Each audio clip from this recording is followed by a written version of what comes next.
aconteceu que eu não podia imaginar. Tive que deixar meu reino pra um amigo ajudar. Gabriel, meu amigo, queria ver os humanos.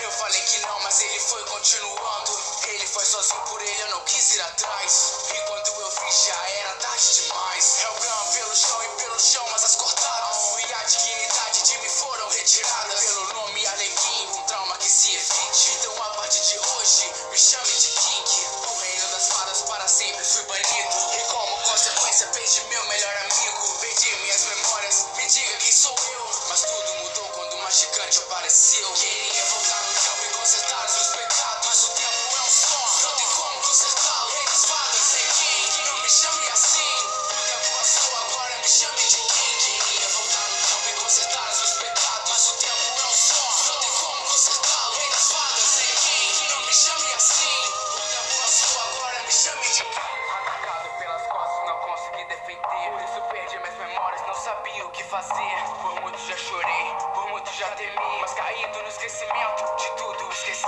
Erro de Anne vivi, ela me acolheu. Quando eu tava com medo, ela me socorreu. Mas o destino é incrível, realmente não define. Recuperei minhas memórias, não podia acreditar. E quando fui contar pra quem comigo vive, eu percebi que ela não conseguia se lembrar de mim. E foi assim de novo, vagando pelo mundo, buscando ajuda, buscando socorro. Com os pecados capitais eu me senti revigorado. Proteger o reino era o nosso cargo, mas um golpe de estado fez tudo sumir. Os pecados separados, cada um por si. Queria voltar no tempo e consertar os meus pecados, mas o tempo é um só, não tem como consertá-lo. Rei das fadas, quem? Não me chame assim.